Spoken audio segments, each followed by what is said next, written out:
ही बलदेव युग के अंतर्गत बहुबाजार भक्ति वृक्ष भागवत सप्ताह के उपलक्ष्य में ड्रामा प्रस्तुत करने जा रहा है। ड्रामा का शीर्षक है कलि को दंड व पुरस्कार। जब महाराज परीक्षित कुरुक्षेत्र की राजधानी में रह रहे थे तो कलयुग के लक्षणों का प्रवेश होते देखा।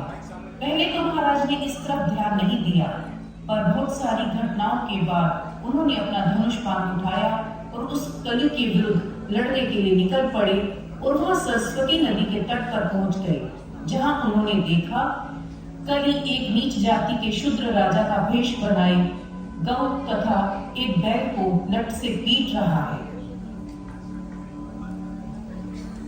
अरे तुम कौन हो? तुम बलवान प्रतीत हो गए हो, फिर भी तुम एक असहाय के ऊपर प्रहार करने का साहस कर रहे हो।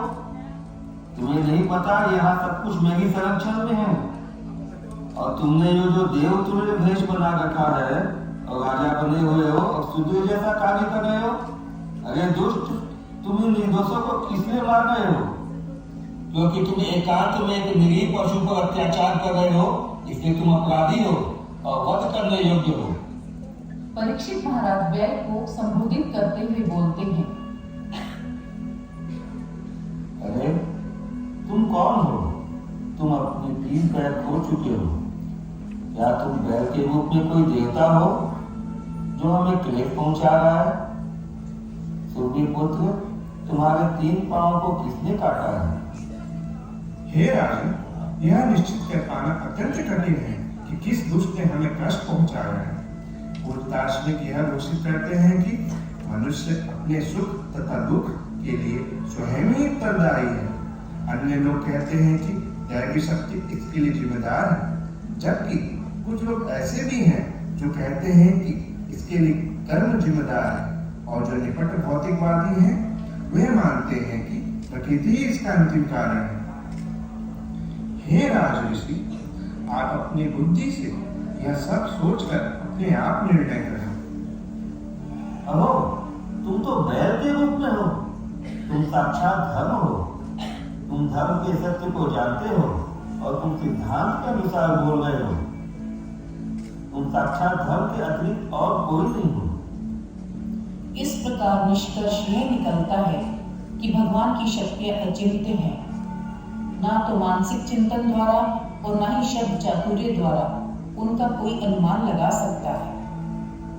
महाराज, सतयुग में मेरे चारों पैर तपस्या, पवित्रता, दया तथा सच्चाई के चारों नियम द्वारा स्थापित थे, किंतु अहंकार, काम वासना तथा नशे के रूप में अधर्म के कारण मेरे 3 पैर टूट चुके हैं। अब तुम केवल एक पांव पर खड़े हो, जो तुम्हारा सत्य है, और अब किसी न किसी तरह से जी रहे हो, किंतु छल से फूलने फलने वाला यह कलह रूपी कली उस पांव को भी नष्ट करना चाह रहा है। महाराज, मैं भी भगवान द्वारा परित्यक्त होने के कारण दुखी हूँ और एक शासक जैसी स्वांग करने वाले निम्न जाति के पुरुषों द्वारा शासित तथा भोग्य हूँ। इस प्रकार 1000 शत्रु से अकेले लड़ने वाले महाराज परीक्षित ने धर्म तथा पृथ्वी को सांत्वना दी और कलि का वध करने के लिए तलवार निकाली। दुष्ट, आज मैं तुम्हें समाप्त कर दूंगा। तुम असहायों को कष्ट पहुंचा गए हो। महाराज, मैं आपकी शरण में आया हूँ। कृपया करके मुझे अपने राज्य में जगह दीजिए। हम अर्जुन के यश के उत्तराधिकारी हैं, और चूंकि तुम हाथ जोड़कर मेरी शरण में आए हो, अतः तुम्हें अपने प्राणों का भय नहीं होना चाहिए। लेकिन तुम मेरे राज्य में नहीं रह सकते, क्योंकि तुम अधर्म के मित्र हो। तुम्हारे रहने से लोभ, असत्य, डकैती, अशिष्टता, विश्वासघात, दुर्भाग्य, कपट, कलह और दंभ जैसे अधर्मों का बोलबाला हो जाएगा। हे महाराज, हे धर्मरक्षक, कृपा करके मेरे लिए कोई स्थान निश्चित कर दे, जहां मैं शासन के संरक्षण में स्थायी रूप से रह सकूं। यहाँ पर भगवान पुरुषोत्तम को प्रसन्न करने के लिए सत्य तथा धार्मिक नियमों के अनुसार यज्ञ चलते रहते हैं। तुम मेरे राज्य में नहीं रह सकते। किंतु मैं तुम्हें वहां रहने की आज्ञा देता हूँ जहाँ जुआ खेला जाता हो, जहाँ शराब पी जाती हो, जहाँ वेश्यावृत्ति हो और जहाँ पशुवध हो। महाराज कृपा करके मुझे और जगह दीजिए।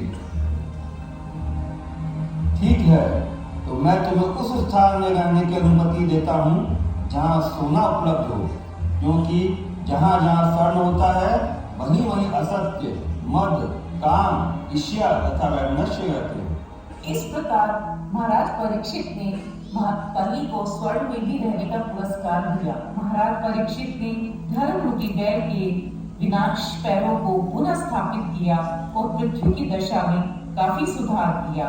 हरे कृष्णा।